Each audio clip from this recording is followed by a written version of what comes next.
Okay, let's quickly go to the power love supplies. Remember that I said power love supplies develop adequacy in the child. We're going to talk about trust and space, and you may wonder, why do you have those two together?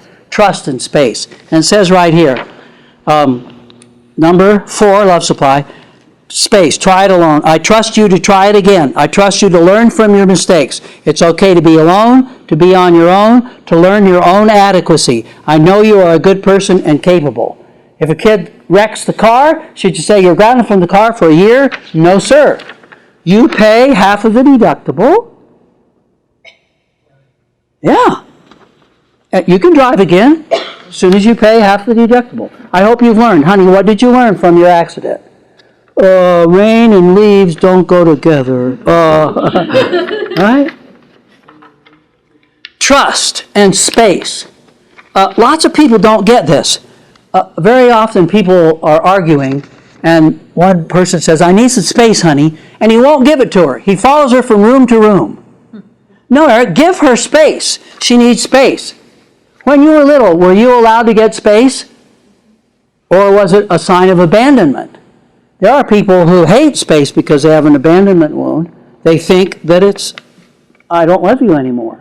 But you've got to have healthy space, and you've got to have trust. They go together because I trust you to be alone. I trust you to go into your room and figure this out. See? What's the opposite of that? Over trust. Oh, you can drive a car. I know you're scared to back it out, but you're 13. You can do it. Yeah. Over trust. Neglect. I won't answer your questions. I don't have time. Ask your mother. Distrust. Suspicion. Well, there's no or in here, but right after neglect, they should put or. Distrust. Distrust means you can't do it. You'll have an accident.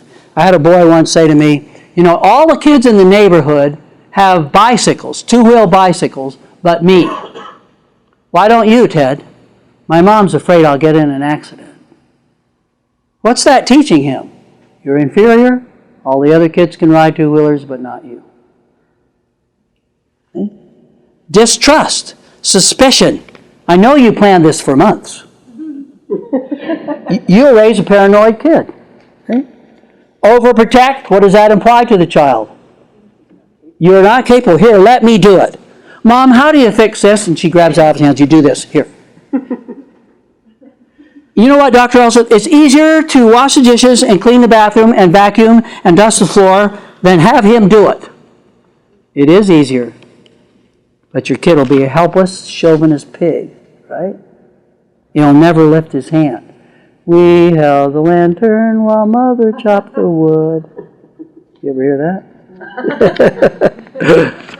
Would you just take a second and talk about your experience with people who were raised in families who may have been in conflict or may have had other problems, where they really were almost completely deprived of physical touch? In other words, Oh, right on up, they might say, you know, the only time I ever got a hug was, or the only time I was ever touched. What happens to these people? What sort of things do they go through? Doctor, when you were in medical school, did you study the marasmus studies? Yes. Marasmus. It was a bunch of little kids from unwed mothers in homes, and no one ever hugged them, no one ever touched them, no one ever came in there. There was one girl in charge of something like 48 babies. She could never change all those babies, prop up the bottle, feed them, and make her rounds in one morning. And the kids were dying of marasmus. They were losing their weight. Babies gotta be held. And so they got some girls, Down syndrome girls, from the other home to come in there and play baby doll with those kids. And what happened? They started to thrive. Gain weight, they still had the same bottle, the same formula, the same food, but they had human skin contact. And anyone know what Down syndrome? They're the most loving children in the whole world. Yeah. What about the 8-year-old who's not getting hugs from her mom or dad, or the 16-year-old? Yeah. They're going to do just like we said. They're going to get hugs somewhere. Sex, food, drugs. They're going to turn on their body. They're going to masturbate. And that's going to be their love substitute. But can't they do that because they've been sexually abused? They can also do that because they've been sexually abused, yes. But long before they've been sexually abused, there's going to be trouble, see. If a child is raised in a healthy home and they're sexually abused, you can fix those kids awfully fast. But if they weren't, you take 2 years to fix it. Yeah. Lots of people won't get sexually abused if they yell, scream, kick, fight, hit. But when they're very little, they can't. Okay, so overtrust, neglect, distrust, suspicion, overprotect, no space or aloneness is allowed. And I want to show you my favorite thing. I think I talked a little bit about it last night, where here's a baby comes into the world, and there's the bonding with the mother, so she has full togetherness with the mother. Full union, emotional, verbal. From this full togetherness and pouring in love, this little baby grows up and she's able to be fully alone. Fully alone. Because, why? She knows her real self is beautiful. She knows she gets love supplies from God. She's weaned from people. And because of this love and fullness, she's able to be fully together with someone else. I'll quote Thoreau. When my life is complete without you, my friend, I will call you. You will come to a palace, not an almshouse. You know what that means. When I am happy by myself. You know who Thoreau was, Walden Pond. He got love supplies from his beautiful self and from God. And then with that fullness, he could share it and do full togetherness. And from that full togetherness, his children will go out and be fully alone.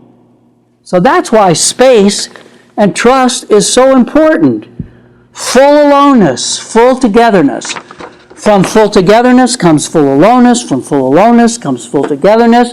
From night comes day. From man comes woman. From sweet comes sour. From adversity comes strength. Anger. These are the great lessons of the universe. And very few people even know what I'm talking about. One of the 16 traits of a self-actualizing person is called resolution of dichotomies in healthy people. Work, play. Woman, man. Sweet, sour. The healthy person plays at life. The sick person works at life. Men are better than women.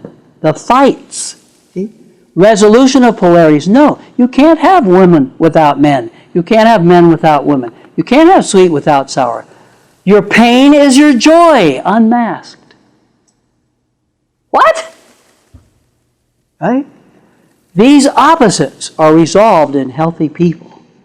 Aloneness, fullness, space, trust. I know you'll find your beautiful self. Constant overtrust, constant concern, surveillance. What does hypervigilant mean? Always on guard, always looking around. It makes the child cuckoo. Space becomes escape or withdrawal, apathy, passive rebellion. What's passive rebellion? No, I don't know. Maybe. What do you want, Mother? They say, I go, but they go not. How many know passive rebellion, teenager? Husbands, wives. That's a game. It comes from not the trust in the space. Okay, let's go to the next one. Okay, let's go.